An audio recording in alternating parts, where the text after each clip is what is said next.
Morning, y'all. It's Sunflower from 97, and on this episode, I'll be making elderberry syrup. Now, for the client that I'm making this for, their symptoms have been fatigue, complaining of sick for a couple weeks, including fevers, high and low, with temperature dropping as low as 95 degrees. So really wanted to build that immune system up. Now, 95 is very low, abnormally low, dangerously low. So one ingredient I wanted to be sure to add was licorice root to really get that system back up and going. And then elderflower as well as ginger. Wanted to make sure I really hit the immune system to help him recover. Now, so what I did is I went to my local apothecary, found a really great tea blend. The ingredients are elderflower, yarrow flower, peppermint, hyssop, rosehip, cinnamon, ginger root, safflower, clove, licorice root, and orange peel. Really all great ingredients for the symptoms that this client is experiencing. And then as well as just elderberry as well. So we got the tea blend and elderberry. And again, this was from a local apothecary with really great herbs. And then for the syrup, I got some raw local honey from Brookings, Oregon. And then right now I have water on the stove boiling. So let's get to it. From left to right, I have the hot water, elderberry, and the tea. I'll be using 1/4 of the cup of the tea blend that I mentioned and simply just putting it in the hot water that I have. And then next I'll be doing the elderberry, and I'll be using a tablespoon of that and putting it in the hot water. Now I'm going to put the tea back on the stove because since berry, it's dried, it's hard. It needs to soften up a little bit with a boil. And I am using this in 24 ounces of water.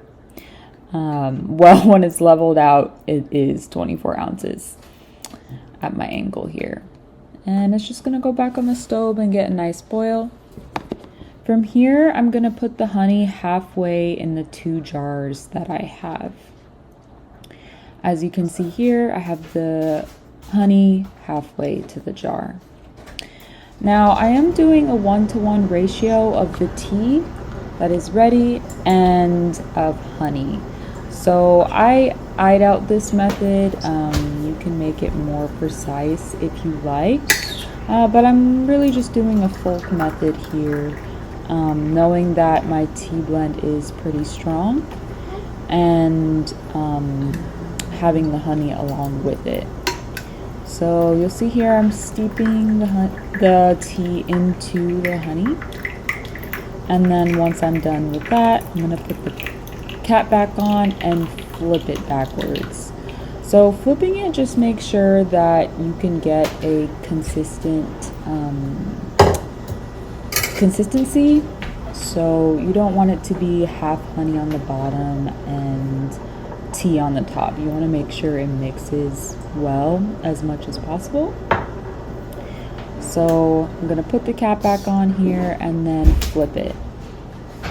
And then I typically do really just wait until I feel that it's at a good place, liquid state, and that it's fully or at least somewhat combined with each other. And then at that point I'm going to shake it and make sure it's good. Now, I'm recording this audio after the client has already taken it, and from the feedback that I got, he was able to cough up a lot of the mucus that he had with this remedy, and it did help him pretty significantly. Again, I really attribute that to elderberry and also licorice root, but you want to make sure that if you are taking licorice root, that you do not have high blood pressure. It is not a good mix. And I have a pretty big caution for people who do use licorice root. Again, I'm pretty familiar with this client.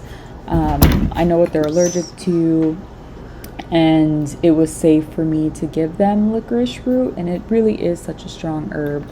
But that's why I was able to use it. And elderberry is pretty safe, and even safe with kids as well. And yeah, that is the remedy for my elderberry immunity syrup.